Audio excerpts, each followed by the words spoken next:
지지난주에 제가 갈라디아서 2장 20절 말씀을 통하여 우리가 무엇으로 살아가야 되는가, 그리스도인들은 무엇으로 살아가야 되는가, 우리가 믿음으로 살아가야 된다. 내가 그리스도와 함께 십자가에 못 박혔나니 그런즉 이제는 내가 산 것이 아니요 내 안에 계신 예수 그리스도가 사는 것이다. 이제 내가 육체 가운데 사는 것은 나를 사랑하사 나를 위하여 자기 목숨을 버리신 하나님의 아들을 믿는 믿음 안에서 사는 것이다. 그리스도인들은 무엇으로 사는가? 나를 위하여 죽어주신 이 땅에 오신 우리 주님을 위하여, 주님이 내 속에서 다시 살아가는 그 때문에 사는 것이다. 그런 말씀을 드렸습니다. 이 말씀에 대항하여서 예루살렘에서 온 유대주의자들은 그렇지 않다, 그렇게 가르쳤습니다.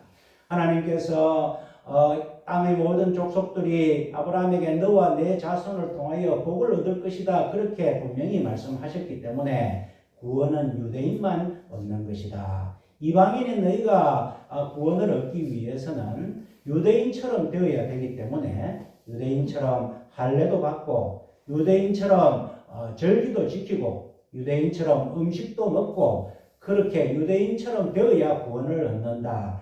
행위가 있어야 된다 하는 잘못된 가르침을 가르쳤습니다.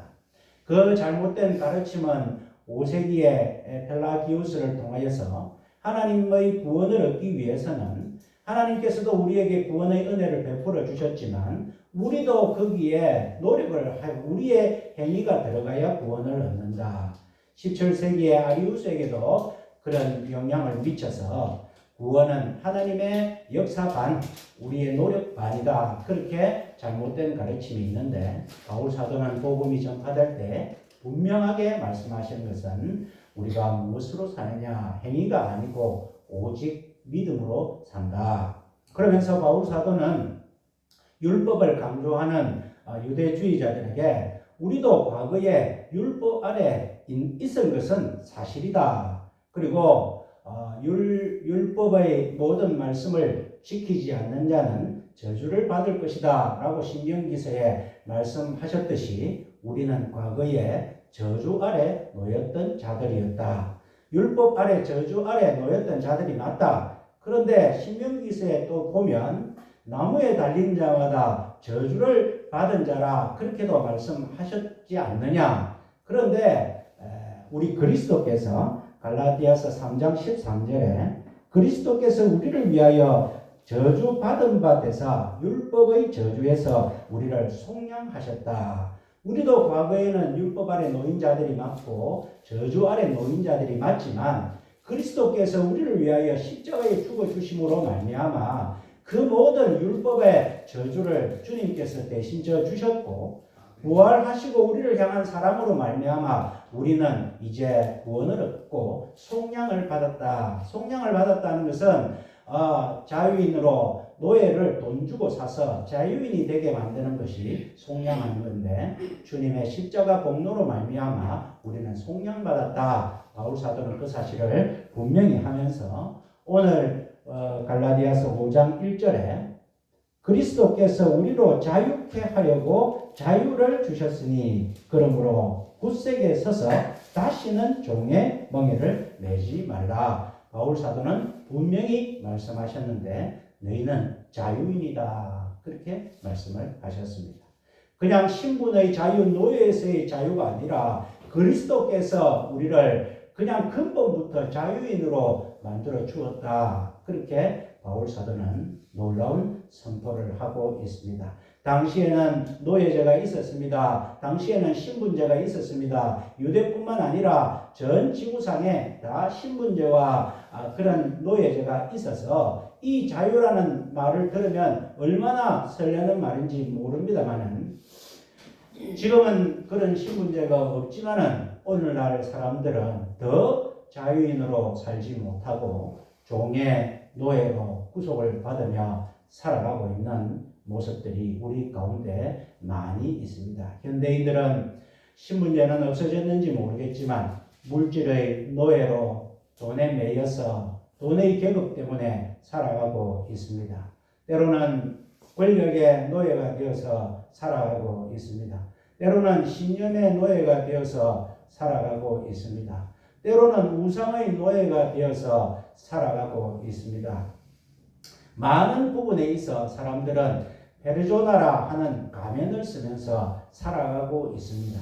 주님이 목숨을 바쳐서 우리를 자유인 되게 하셨고 다시는 너희가 종의 멍에를 매지 말고 살아가라고 말씀해 주셨는데도 불구하고 오늘날 많은 사람들은 이와 같이 종의 노예의 모습으로 살아가고 있는 것이 우리의 현실이다. 그렇게 볼 수 있습니다. 바울 사도는 이 갈라디아서를 통하여서 자유인이라는 어떤 것인가를 계속 설명을 해주고 있습니다. 4장에 보면 너희가 아브라함의 후손이라고 하면서 아브라함의 후손만 그렇게 구원을 받는다고 이야기를 하는데 우리 가만히 한번 따져보자. 아브라함에게는 두 자식이 있었지 않느냐? 누구냐? 하나는 이스마엘이고 하나는 이삭이다. 그 아들이 어떻게 해서 태어났느냐? 하나는 계집종의 자녀다. 하갈의 자녀고 하나는 약속의 자녀. 사라 약속의 자녀다. 육의 자녀는 육체를 따라 난 자는 시온산의 메인, 율법의 메인 그러한 자녀지만은 약속을 따라 난 자녀는 위에 있는 예루살렘에 매여 있는 그러한 백성이다. 우리가 누구의 백성이냐? 우리는 이스마엘의 후예가 아니고 바로 이삭의 후예다. 왜 이와 같은 말씀을 하셨느냐? 하나님께서 창세기 12장에 아브라함에게 나타나셨을 때 또 18장에 아브라함에게 영급부 약속하셨을 때에 땅의 모든 족속이 너와 내 자손을 인하여 복을 받을 것이다. 하나님께서는 말씀을 하셨는데 8년이나 지났는데 조카 롯이 전쟁에서 잡혀가서 아브라함이 자기 집에 있는 군사를 이끌고 가서 구해내고 난 다음에 아브라함의 삶에는 허탈이 온 것 같습니다. 하나님, 저한테는 아무도 없습니다. 그렇게 좀 우울에 빠져 있으니까 하나님께서 내가 너와 함께 있지 않느냐 그렇게 말씀을 하십니다. 그럴 때 아브라함은 저에게는 자식이 없습니다. 저는 후사가 없습니다. 그래서 우리 집에 있는 하인 엘리에셀을 저의 후사로 삼을까 합니다. 그렇게 하나님께 말했더니 하나님께서는 그 자는 네 후사가 아니다. 네 몸에서 날 자가 네 후사다. 하나님께서는 그렇게 말씀을 하셨습니다. 그런데도 아기가 안 생기는 것입니다.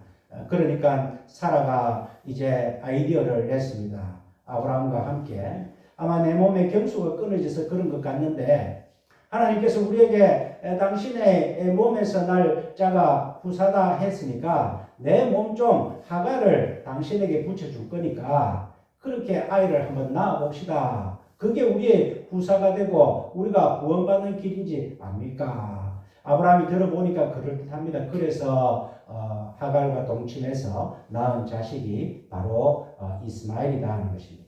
하나님께서는 이스마엘이 아니다 말씀하시고 나중에 둘 다 아브라함이 100세, 사라가 90세 이제 도저히 아이를 낳지 못할 그때에 하나님께서는 그 약속하신 바대로 이삭을 주셨던 그러한 사건이 창세기에 있습니다.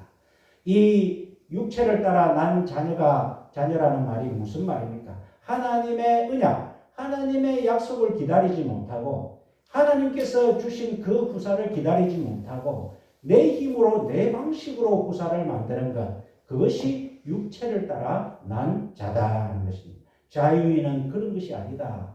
자유인은 위에 계신 예루살렘, 위의 예루살렘으로부터 온 하나님의 약속을 통하여 만들어진 그 신분이 바로 자유인이다. 그렇게 아브라함은 말씀을 하고 있습니다.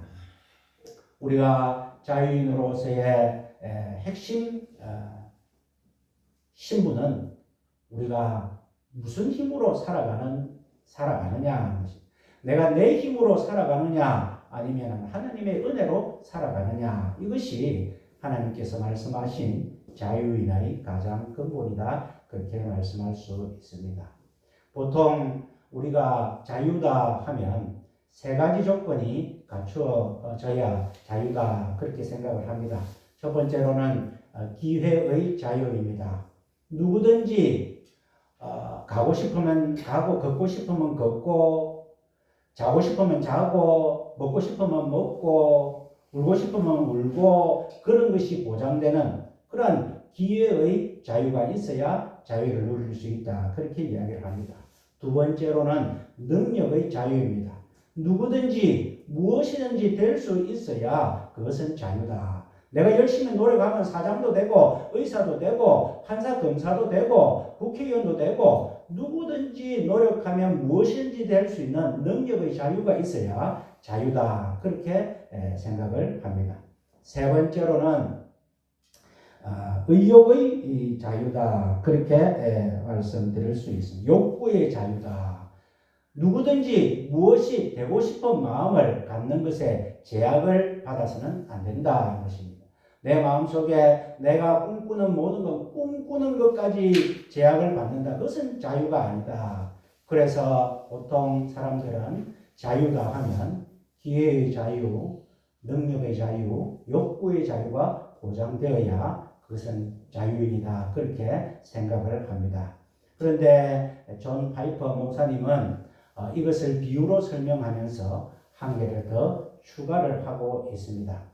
우리가 보통 자유인이라 하면은 하늘을 훨훨 나는 것을 우리가 상징적으로 생각을 합니다. 그래서 이 존 파이퍼 목사님은 하늘 비행기를 타고 하늘에서 낙하산을 뛰어내리는 그 스카이 점프 그것을 자유로 비유하면서 설명을 하나하나 하고 있습니다. 첫 번째로 이제 내가 스카이 점프를 하기 위해서 공항에 비행기를 타러 가는데 가는 도중에 내 차가 사고가 생기고 차에 이상이 생겨서 가지를 못하고 그래서 결국 비행기를 놓쳤다. 그러면은 이것은 기회의 자유를 잃어버린 것이다. 그 맞는 말 같습니다.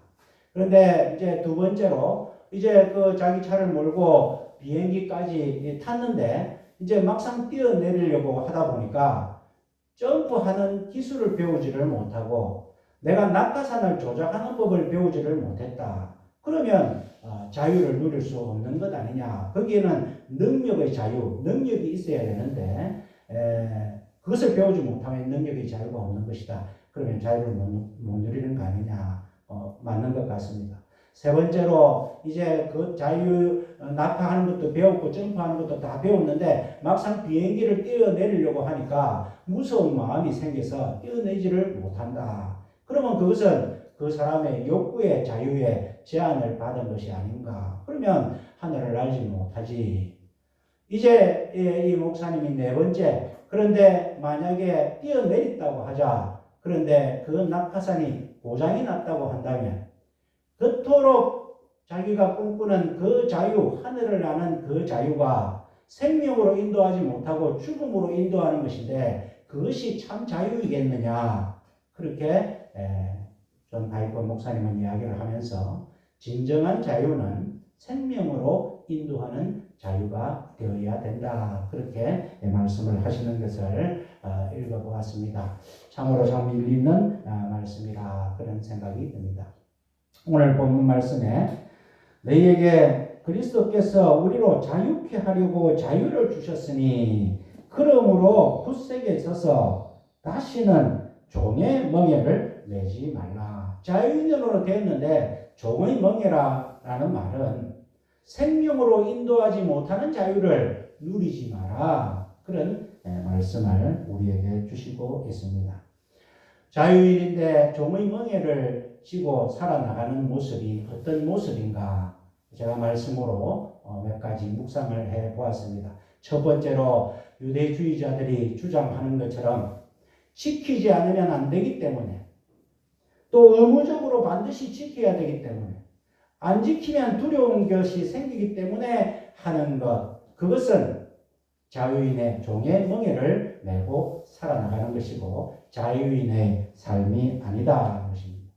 율법주의자들은 율법이 613개가 있는데 하나님께서 하라 하는 율법은 248개고 하지 마라 하는 율법은 365개인데 이것을 잘 지켜야 하라는 거 하고 하지 말라는 거 안 하고 그렇게 해야 구원을 받는다.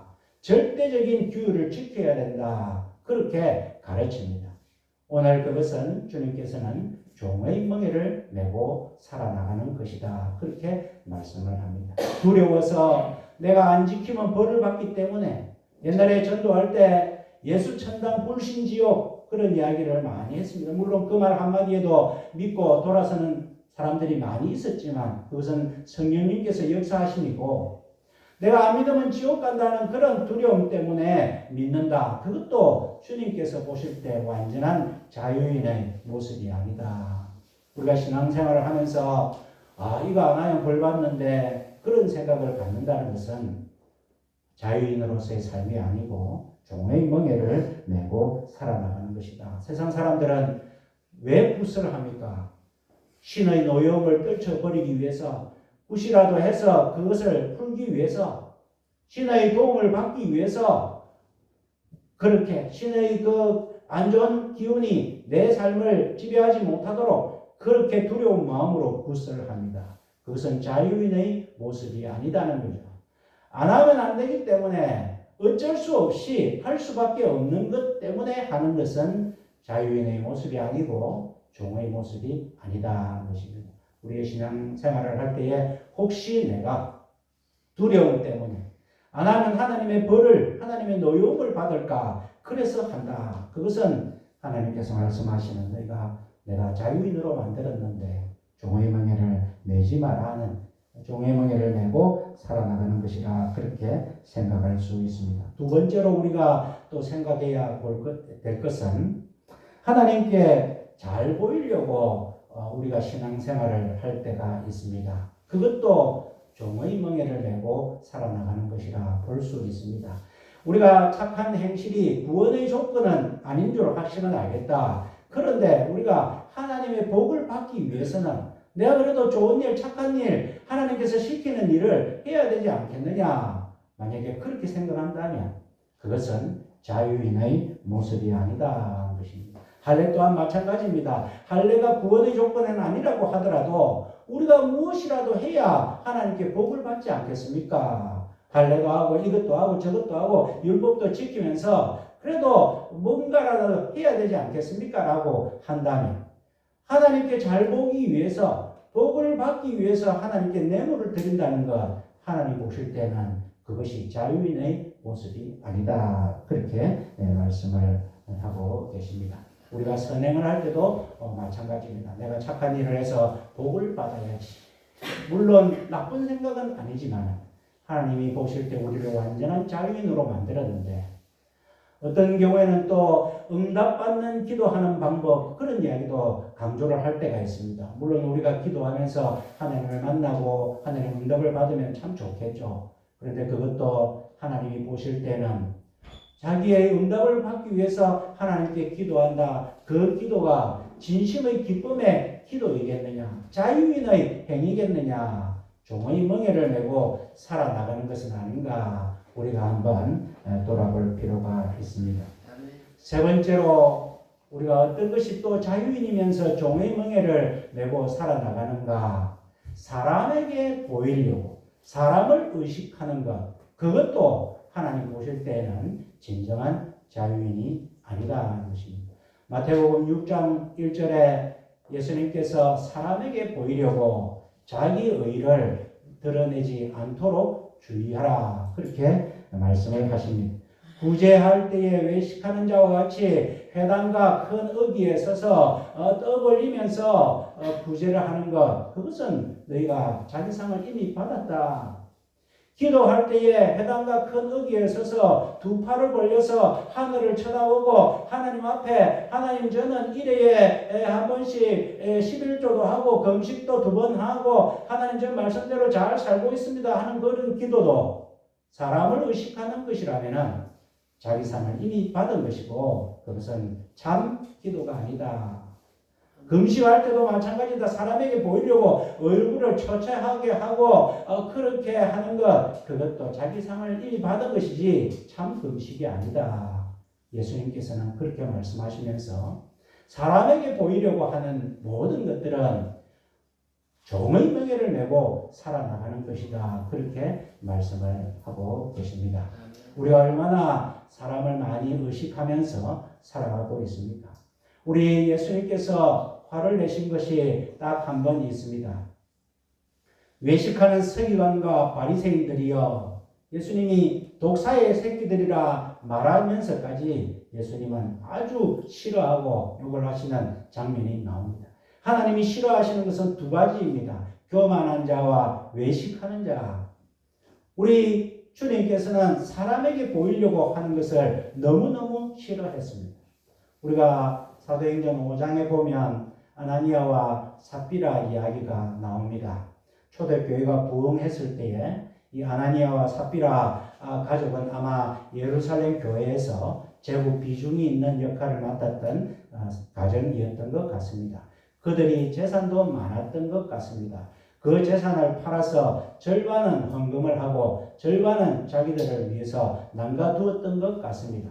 그런데 베드로 사도는 이 아나니아와 삽비라에게 이 재산이 전부냐 하니까 이제 아나니아가 주춤했겠죠. 그러다가 전부입니다. 이러니까 즉시로 그 자리에서 죽음을 당합니다. 3시간 뒤에 내막을 모르는 부인이 왔습니다. 이 재산이 전부냐? 그랬더니 예 그렇습니다 하니까 또 즉시로 두 부부는 3시간 간격으로 죽음을 맞이했습니다. 우리가 그 사건을 볼 때에 그렇게까지 할 수 있나? 재산을 처분해서 반이라도 냈다면 참 많이 낸 건데 뭘 하나님께서 그렇게까지 할 수 있나? 그런 생각을 하게 됩니다만은 그 말씀은 그 앞에 있는 사건과 연결이 됩니다. 구브로에서 온 바나바라는 사람이 있었습니다. 그가 자기 밭을 팔아서 전체를 사도의 발 앞에 놓았습니다. 아마 그 가격이 그렇게 많지는 않았던 것 같습니다. 그런데 아나니아와 삽비라 입장에서 볼 때에 저 사람이 내가 예루살렘 교회에 그래도 중직자인데 갑자기 어떤 섬에서 온 저 사람이 저렇게 재산을 내가지고 사람들의 인기를 얻는다고 우리도 해야 안 되겠나? 우리 재산 다 팔아보니까 바나바가 한 것보다 훨씬 많은데 절반을 내어도 그보다 훨씬 많은데 절반 정도 내면 안 되겠나? 그래서 절반을 내고 그 일을 겪게 되었습니다. 우리가 말씀에는 성령을 속인 죄라고 하였지만 하나님께서는 그 내막에 너희가 왜 사람을 의식하느냐? 지금 초대교회가 하루에 3,000명씩 하나님 앞에 회개하고 돌아와야 되는 역사가 일어날 때에 너희가 왜 내가 싫어하는 사람을 의식하는 그러한 행위를 하느냐? 그것은 내가 견딜 수가 없다. 절대 사람을 의식하지 말라는 그러한 하나님의 경고고 사인이었다는 것입니다. 우리가 살면서 사람을 얼마나 많이 의식합니까? 우리가 교회 지도자들도 사람을 많이 의식합니다. 그래서 선거가 되면 부정을 해서라도 장이 되고자 합니다. 사람 앞에 인기를 얻으려고 합니다. 큰 교회가 목표로 살아나가는 그런 목사들도 있습니다. 사람 앞에 인기를 얻기 위해서 하는 모든 것은 종의 멍에를 메고 살아나가는 것이다. 오늘 말씀을 통하여 우리가 돌아볼 필요가 있습니다. 저의 삶도 돌아보면 얼마나 사람을 많이 의식합니까? 아닌 것처럼 하면서도 우리가 다 연약한 존재이기 때문에 사람의 인정을 받으면 그것이 마치 하나님의 인정을 받는 것처럼 착각을 할 때가 있습니다. 우리가 세상 사람들에게 믿는 자로서 칭찬을 받아야 되겠죠. 그러나 그것이 사람을 의식하면서 살아나가는 것과는 종이 한 장 차이인데 우리가 항상 깨어서 과연 내가 하나님보다 사람을 더 의식하고 살아나가는 것인가 돌아보면서 살아야 되겠다 하는 말씀이 오늘 본문 말씀의 종의 멍에를 메고 살지 마라 하는 말씀입니다. 네 번째로 우리가 더 깊이 생각해 봐야 될 것은 하나님의 은혜를 갖기 위해서 살지 마라 하는 말씀입니다. 이것이 무슨 말입니까? 우리가 생각할 때에 하나님의 은혜를 하나님께서 나에게 너무 많은 은혜를 주셨으니 그 은혜의 만분의 1이라도 갖기 위해서 내가 주님을 위해서 살아야 되겠다. 우리가 많은 사람들이 그런 생각을 합니다. 저도 그런 생각을 할 때가 많이 있었습니다만 오늘 바울 사도를 통해서 하나님께서 말씀하실 때에 너희는 자유인이다. 내가 너희를 어떻게 자유롭게 만들었는 줄 아느냐? 내 아들을 죽이면서까지 너희를 자유롭게 만들었다. 그러니까 너희는 참 자유인으로 살아가야 된다 하는 말씀을 주셨는데, 우리는 때로는 하나님의 받은 은혜를 갚기 위해서 그렇게 하나님 앞에 살아야 되겠다, 그렇게 생각할 때가 있는데, 그것조차 조심해야 된다, 그런 말씀입니다. 몇 년 전에 TV에 조립식 가족이라는 드라마가 있었습니다.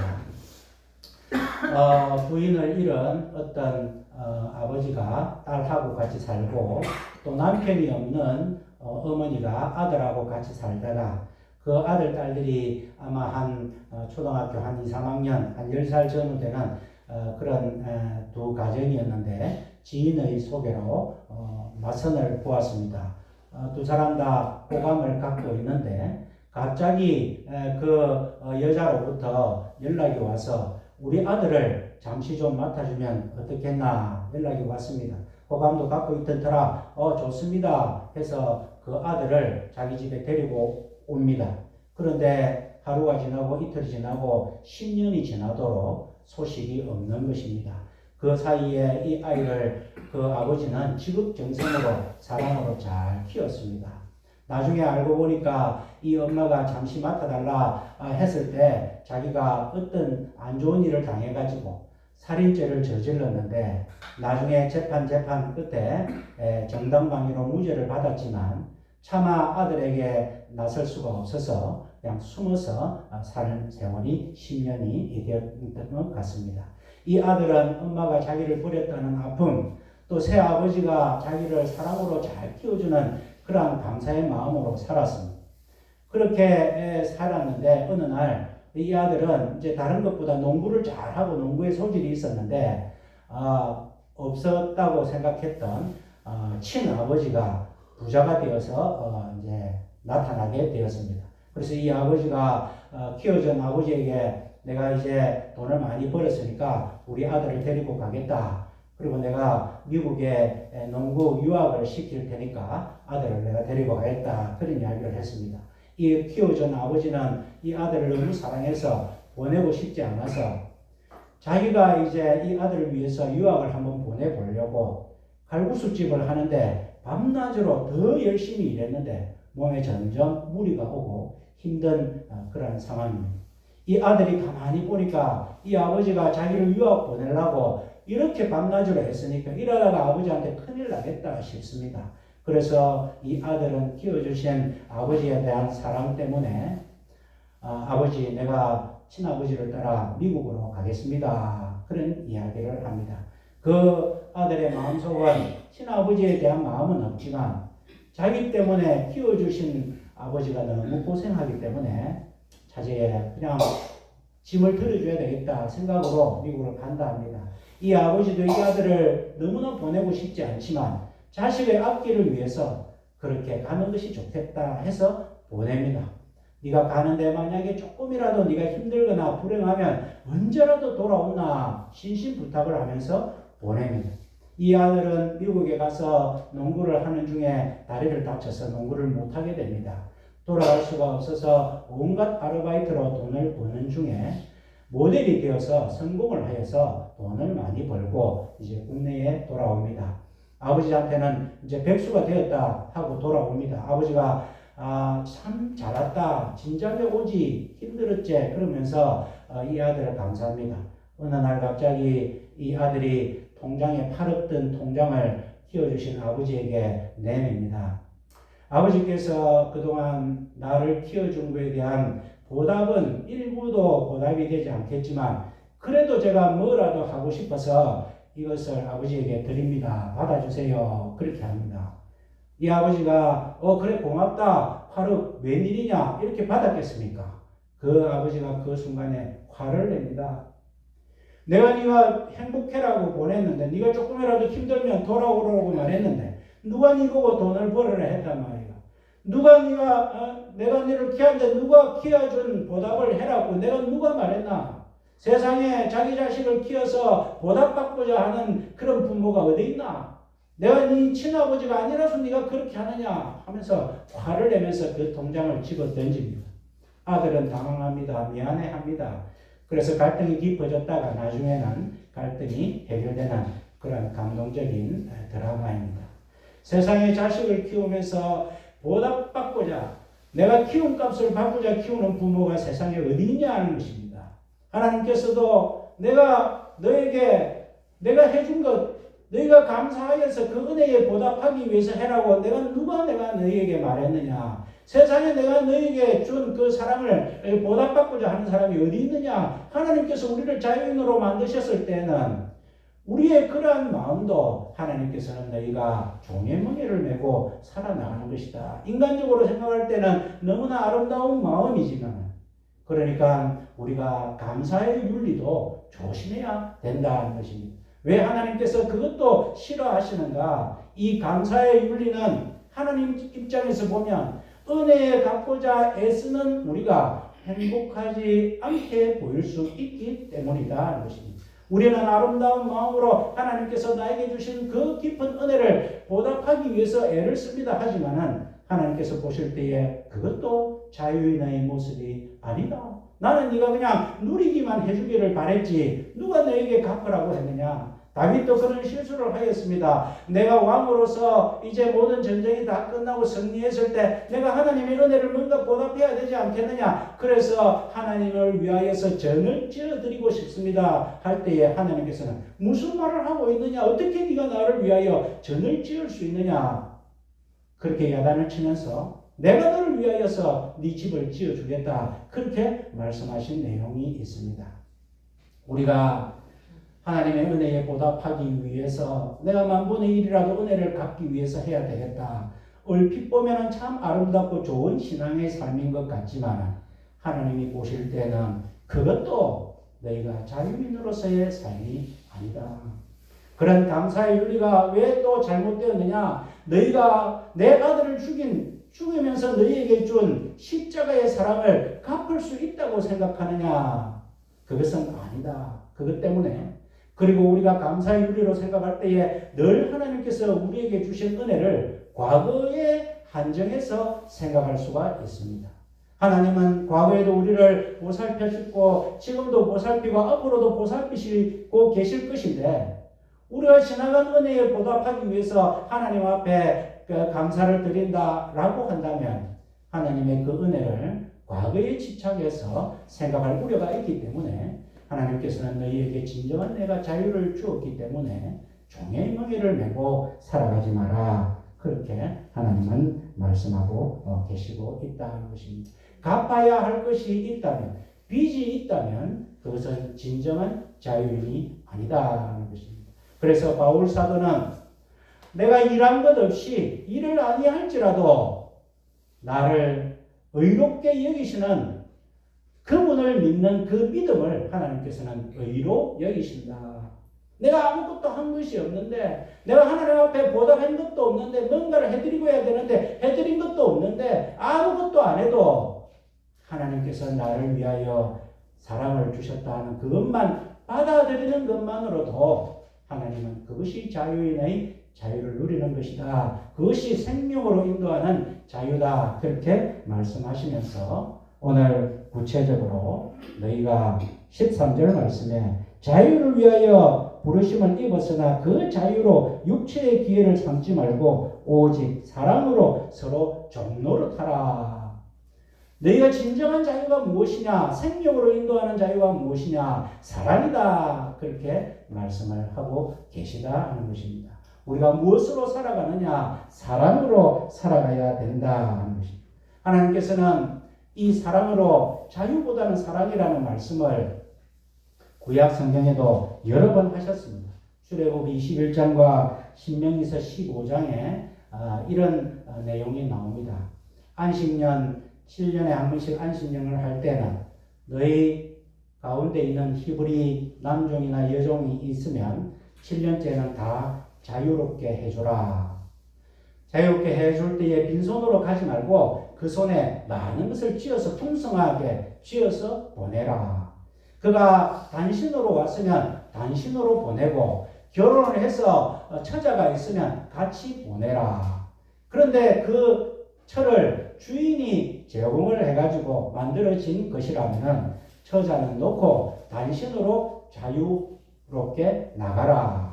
그런데 만약에 그 종이 내가 주인을 사랑하고 내 처자를 사랑하여서 나는 자유를 놓치고 나는 여기에서 살고 싶습니다 하면 그 종을 재판장 앞에 데리고 가서 기둥에 귀에 송곳으로 기둥에 대고 뚫어라.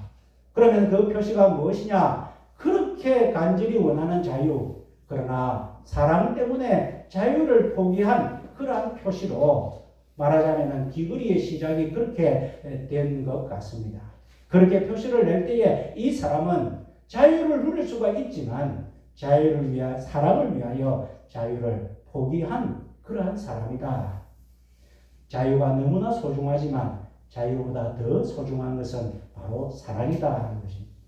구약에서는 그 종을 그 나무 기둥에 대고 송곳으로 귀만 뚫었지만 그 자유를 포기하고 사랑으로서 우리에게 오신 우리 예수님께서는 그 나무에 귀를 뚫은 것이 아니라 손을 못으로 뚫었고 발도 못으로 뚫었고 창으로 옆구리도 뚫으면서 우리를 위하여서 자유를 포기하신 것이 아니라 하나님을 포기하시면서까지 이 땅에 우리를 위하여 베풀어 주신 그 사랑, 그것이 자유보다 더한 사랑이고 자유 위의 사랑이고 생명으로 인도하는 자유가 바로 사랑이다. 하나님께서는 그렇게 말씀하십니다. 어떤 시인은 이야기를 했습니다. 하고 싶어서 하는 것도 옳은 것이 아니고 하지 않으면 안 되기 때문에 하는 것도 옳지 않고 하지 않으면 배길 수 없는 마음으로 하는 것, 그것이 진정한 행위다 하는데 그것은 바로 사랑이다 하는 것입니다. 우리가 살고 싶지 않아도 사랑 때문에 살아가게 됩니다. 우리가 가고 싶지 않아도 정말 재미가 없지만 사랑 때문에 살아가는 것입니다. 우리가 사랑하는 사람, 자식을 사랑합니다. 아내를 또 남편을 사랑합니다. 그 사랑도 중요하지만 사랑의 뿌리는 나를 위하여 자유를 포기하신 것이 아니라 하나님을 포기하신, 하늘 영광을 포기하신 그 주님이 나를 자유롭게 했다. 내를 자유롭게 하려고 주님은 그것 다 포기하셨는데 내가 자유를 누리는 생명으로 인도하는 자유가 무엇이냐? 기회의 자유, 능력의 자유, 욕구의 자유를 넘어서서 바로 사랑이더라. 그것이 진정한 우리가 누려야 될 삶이더라. 무엇을 해야 하나님이 기뻐하실까? 우리는 사랑으로만 살면 된다. 그래서 바울 사도는 우리 중에 누구도 자기를 위하여 사는 자가 없고 누구도 자기를 위하여 죽는 자가 없도다. 우리가 사나 죽으나 주를 위하여 사는 것이고 우리는 모두 주의 것이다. 우리가 예수님께서 십자가에 못 박히실 때 과거에 나는 죽어버렸고 이제 주님께서 우리에게 새로운 생명을 주셨는데 그 새로운 생명은 우리를 완전히 자유롭게 하셨지만 우리가 자유인으로서 누릴 수 있는 최고의 자유는 생명으로 인도하는 자유 바로 사랑이다. 그렇게 말씀을 하시면서 우리가 무엇으로 살아가야 되느냐? 사랑으로 역사하는 믿음, 믿음의 결과 사랑, 이 믿음과 사랑이 하나가 되어서 하나님과 딱 붙어서 엉켜서 주님께서 우리를 향하신 그 사랑의 마음, 자유를 포기하시고 하나님 영광을 포기하신 그 사랑 때문에 너희도 이제는 너희 속에서 역사하는 성령님을 따라서 사랑해야 되지 않겠느냐. 그래서 바울 사도는 육체의 일이라고 해서 뭐 음란과 시기와 질투와 살인과 이런 것을 쭉 언급을 하면서도 사랑의 성령의 열매라고 하면서 사랑을 포함시키고 있다는 것입니다. 열매가 무엇입니까? 나무가 열매를 맺고자 해서 맺는 것이 아닙니다. 맺기 싫어서 안 맺을 수도 없는 것이 열매입니다. 넘치면은 맺어지는 것이 열매인데 우리 속에 하나님을 사랑하고 우리의 이웃을 사랑하는 사랑이 있을 때에 우리는 자동적으로 열매를 맺는 그런 삶을 산다는 것입니다. 바울 사도는 결론적으로 말해서 우리가 행위로 구원을 얻는 것이 아니라 우리가 하는 것이 아니라 우리 속에 우리를 위하여서 베풀어 주신 주님의 사랑 때문에 그 사랑 때문에 살면 모든 것이 행위도 이루어진다. 그렇게 말씀을 하고 있습니다. 고린도전서 13장은 사랑의 장입니다. 내가 가진 모든 것으로 구제하고 또 내 몸을 불사르게 내어준다 할지라도 사랑이 없으면 내게 아무 유익이 없다. 이 말씀을 다시 생각하면 내가 내게 있는 모든 것으로 구제하고 얼마나 귀합니까? 영생이 무엇입니까? 그렇게 물어본 청년에게 율법 이야기를 하니까 다 지켰습니다 할 때 네 가진 재산을 가난한 자들에게 나누어 주라. 그랬더니 시험에 빠졌던 이야기가 있습니다. 내 가진 모든 재산을 다른 사람을 위해서 구제하는 것도 얼마나 중요합니까만은 그래도 그것이 사랑이 아닐 수도 있다. 그렇게 말씀합니다. 내 몸을 불사르게 내어준다. 친구를 위하여 자기 목숨을 버리면 이에서 더한 사랑이 없다고 말씀하셨는데 내 몸을 불사르게 내어주더라도 그것이 혹시 사랑이 아닐 수도 있다. 그런 말씀을 우리에게 주시고 있다는 것입니다. 우리가 무엇으로 살아가야 되느냐? 세상 사람들도 사랑 때문에 살아갑니다. 그러나 그 사랑이 생명으로까지 인도하는 사랑을 몰라서 그렇지.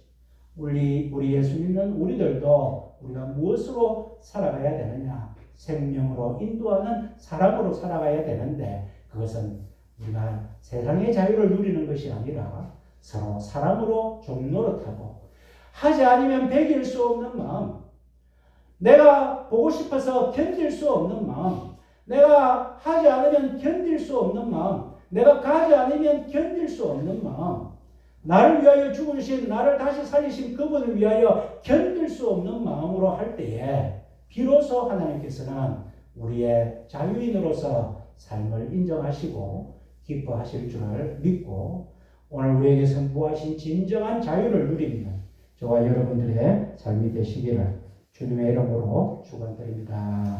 아멘. 사랑과 은혜의 하나님 아버지, 우리는 연약한 인간이라 단지 우리가 무엇으로 참 하나님을 기쁘시게 해야 되겠다는 생각을 많이 합니다. 복을 받기 위해서 우리가 이와 같은 말씀을 지킬까?